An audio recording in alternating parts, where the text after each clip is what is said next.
All right, so today we're going to kind of shift gears a little bit. Okay. We're going to be diving into angels. Oh, wow. Yeah, we've got a whole bunch of theological and philosophical texts Mm-hmm. to look through. And, I've always been fascinated by angels, but Mm. just in like glancing through these sources, it's interesting just how many different interpretations there are. Yeah, I mean, it is remarkable how angels have captivated thinkers for centuries, Mhm. from theologians to philosophers. Right. And you're right, there is a real diversity of thought on their nature and their role in the universe. Yeah. But, that's what makes this deep dive so intriguing, right? We Yeah. get to kind of dig into these complex ideas and distill them into something that we can all understand. Yeah. So, one of the concepts that I thought was interesting Mm, was this idea from Aquinas about angels eating the bread of heaven. right.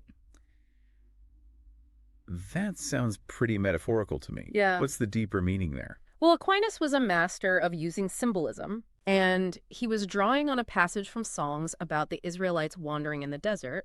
Okay. And the bread of heaven was manna, a miraculous food that God provided. Right. And he uses this imagery to illustrate this key difference between angels and humans. So it's not like angels are literally up there chomping on bread. No, no, no, not at all. Oh, Aquinas argued that angels, unlike us, they don't need physical sustenance. right. They're pure intellect and they're nourished by knowledge and the contemplation of God. Okay. So eating the bread of heaven symbolizes their constant communion with the divine. Okay. So instead of like grabbing a sandwich, Right. they're feasting on, knowledge and divine insights. Exactly. It's a much different diet. Yeah, it highlights, this unique existence that they have. And many theologians, including Aquinas, really emphasize the intellectual nature of angels. Okay. They're often described as possessing like perfect knowledge of all things natural. Okay. So wait a minute. Yeah. All things natural. So does that mean they know everything about the physical world? Well, Like if I asked an angel about, the migration patterns of monarch butterflies, would they have the answer? well, Aquinas makes a distinction here. Okay.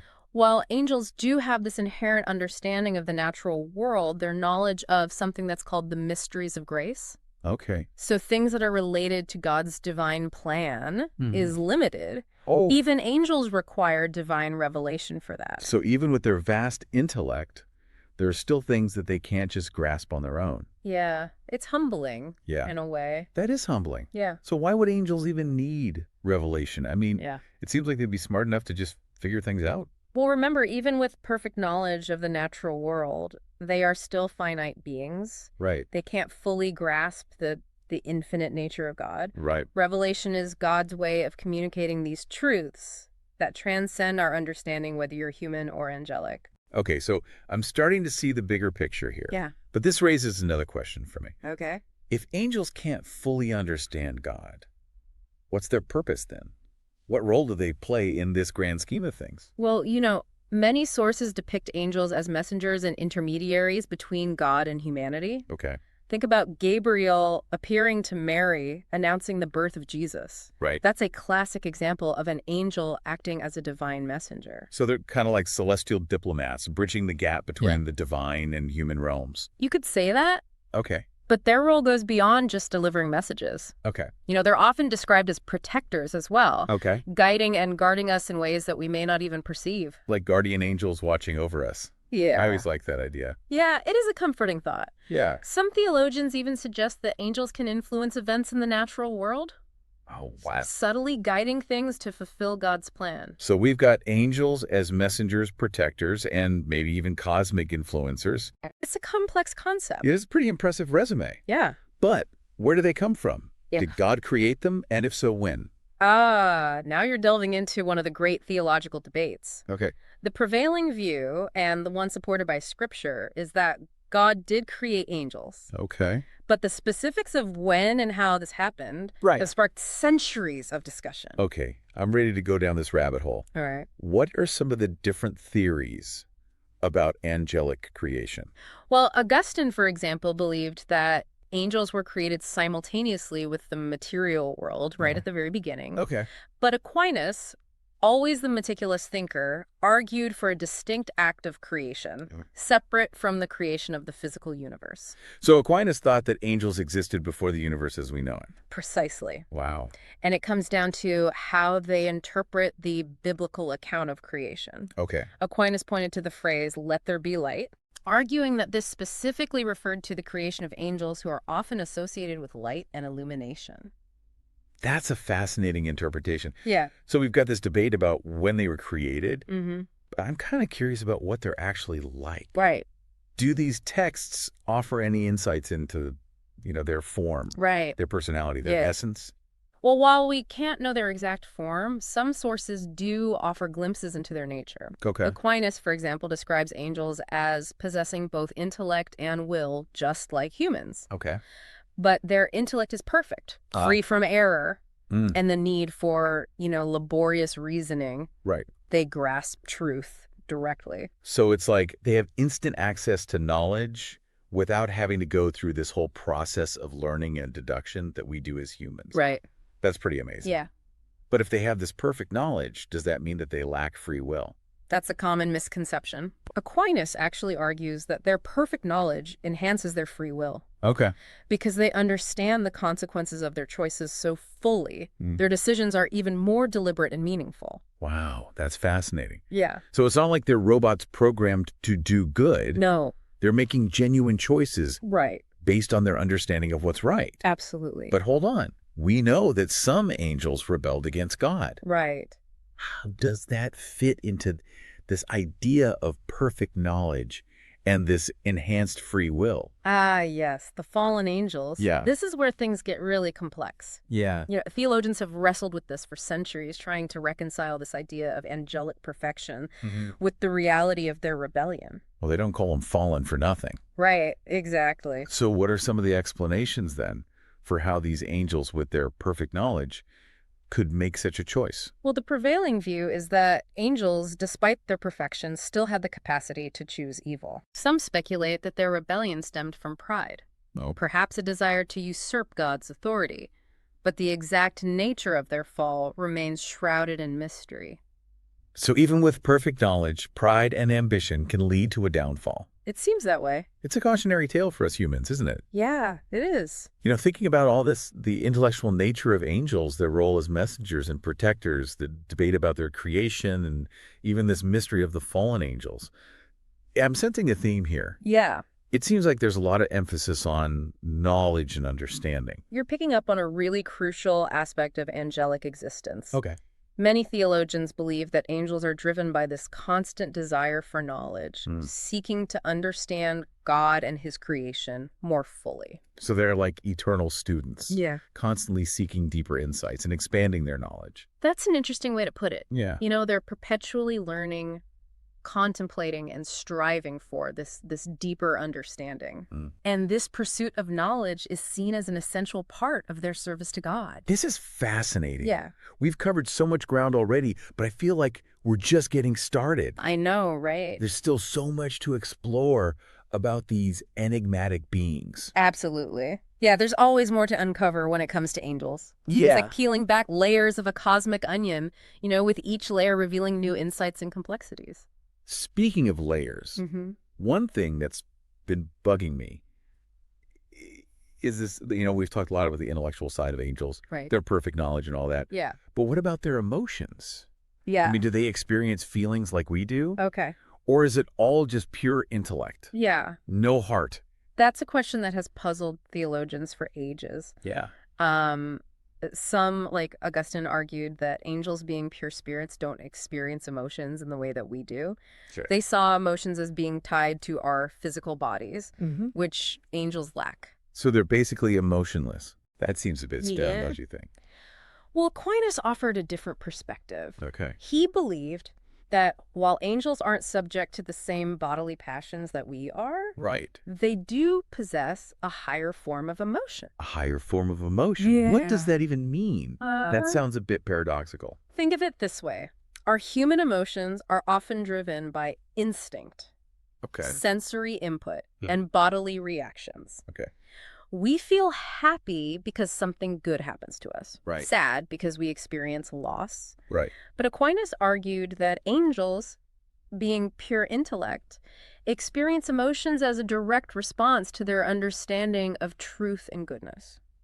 So instead of feeling happy because they got a promotion or won the lottery, Right. they feel happy because they grasp the inherent goodness of a situation. Exactly. That's a much different way of processing emotion. It is, yeah. Okay. And their sadness would stem from witnessing a deviation from truth or goodness, not from a personal sense of loss or disappointment. That's a profound concept. Yeah. It's like their feelings are rooted in this deep cosmic understanding of universal principles Yeah. rather than our human experience of emotions, Yeah. which often feels messy and tied to our personal circumstances. Exactly. It really highlights this fundamental difference between angelic and human nature. Right. We are bound by our physicality, our emotions often intertwined with bodily sensations. Yeah. But angels, Yeah. free from those limitations, Yeah. experience a form of emotion that's pure intellectual Right. and aligned with their understanding of the divine. This is making me rethink my whole understanding of emotions. Yeah. It makes me wonder if angels even experience something like love. Okay. I mean, we think of love as this powerful emotion, Right. often associated with deep personal connections. Right. But wouldn't angels' love be completely different? That's a profound question, and it gets to the core of, their nature. Yeah. Aquinas, in his exploration of angelic love, argued that they do experience love, Okay. but one that is rooted in their perfect knowledge and will. Okay. I'm seeing a pattern here.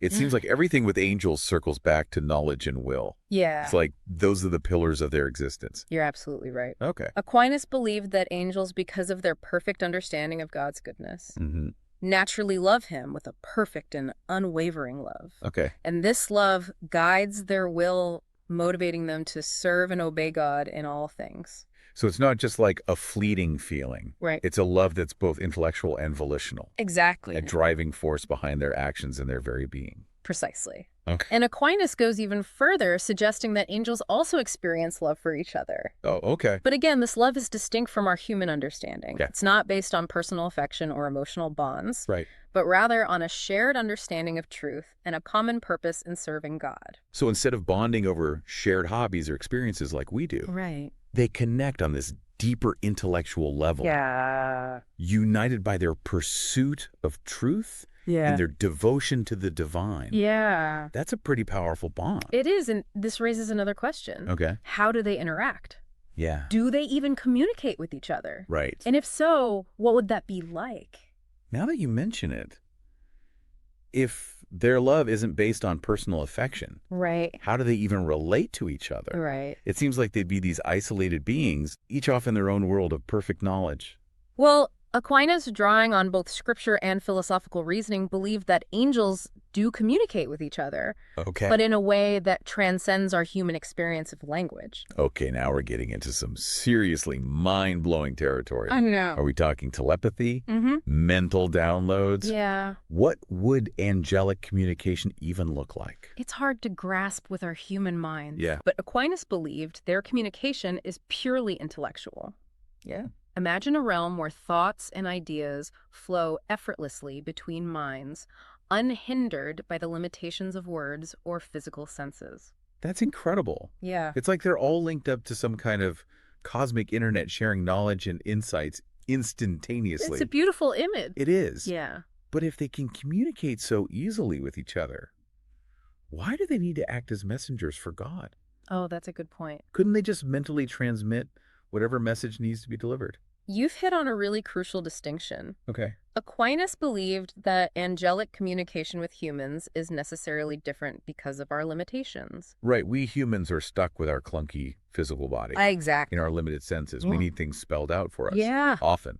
Literally. Exactly. Yeah. So when angels communicate with us, Yeah. they have to adapt their message to our level of understanding. Right. And this often involves, taking on a physical form, speaking in a language we comprehend. Right? And using symbolic imagery to convey deeper truths.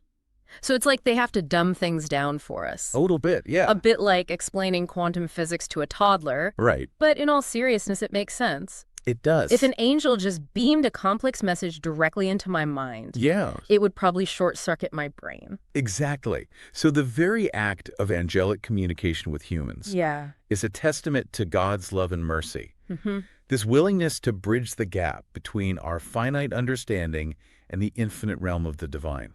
You know, it's amazing how these ancient texts are still so relevant today. No, it's incredible. We're talking about angels, these seemingly ethereal beings. Yeah. But their story is a reflection of our own human experience. It's about the pursuit of knowledge, Right. the struggle with temptation, the power of love, Yeah. and the desire to connect with something greater than ourselves. You've hit on a profound truth. Yeah. The study of angels ultimately leads us back to ourselves. Prompting us to reflect on our own nature and purpose. Right. And perhaps that's the greatest gift these celestial beings offer. Yeah. You know, a mirror to our own souls, Mm-hmm. a glimpse into the divine potential that lies within each of us. This has been an incredible deep dive. It has. We've gone from angels eating the bread of heaven to exploring their complex emotions I know, it's amazing. and their mind-blowing communication abilities. Yeah. And I feel like we've only just scratched the surface. Yeah, there's always more to learn. But for now, I think we can savor the insights that we've gained. Yeah. It's just incredible, you know, how much depth there is to these celestial beings. It really is. I'm still trying to wrap my head around that idea of angels communicating through pure thought. Yeah. It's like something out of a science fiction novel, you know, Right. this silent symphony of ideas flowing between them. Yeah, it really challenges our very human-centric view of communication, doesn't it? It does. And it reminds us that there are these realms of existence beyond our perception, you know, ways of being that we can only begin to imagine through Right. these philosophical and theological explorations. You know, all this talk about angelic knowledge, their perfect understanding of the natural world, Right. it makes me wonder about their relationship with science. That's okay. I mean, do they even need science if they have this inherent grasp of how the universe works? That's a great question, and it highlights the fundamental difference between, you know, angelic knowledge and human science. Okay. For science is a process of discovery. Right. It's about piecing together knowledge through observation, experimentation, analysis. Right. You know, a constant journey of exploration, always evolving as we gather new data and refine our understanding. But angels, they already have the answers right. Exactly. They see the truth directly without needing to mess around with test tubes and telescopes. Precisely, their knowledge is complete and perfect. It's not subject to the limitations of human perception or the need for empirical verification. Right. So in a sense, they transcend the need for science as we understand it. But even though they don't need science, wouldn't they still be interested in our scientific endeavors?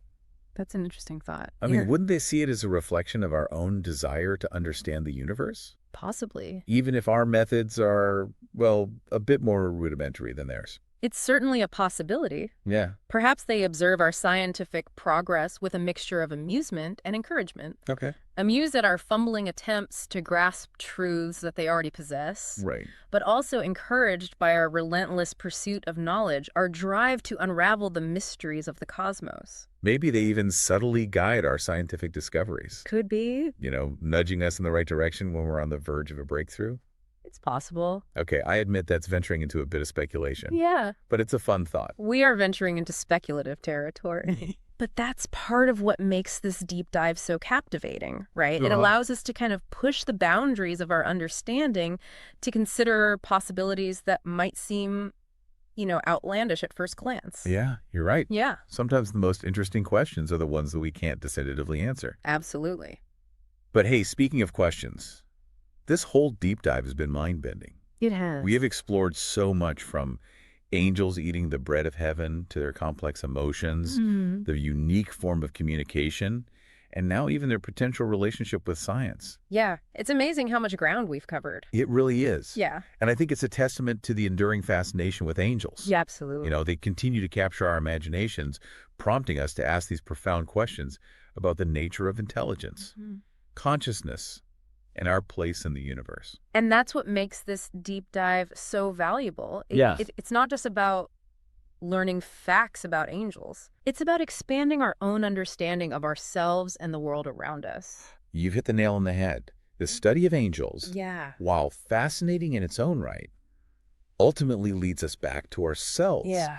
It prompts us to reflect on our own nature, our purpose, and our potential. Exactly. And perhaps that's the most significant takeaway from our exploration today. I can so. So, to our listeners, we leave you with this. Okay. What other mysteries might be out there waiting to be discovered? Yeah. What hidden connections might we uncover if we just open our minds to the possibility of the unseen, the realms beyond our immediate perception? Keep exploring, keep questioning, and keep seeking. Yeah. The journey of discovery is never ending. Right. And who knows, perhaps somewhere along the way we might even catch a glimpse of an angel's wing.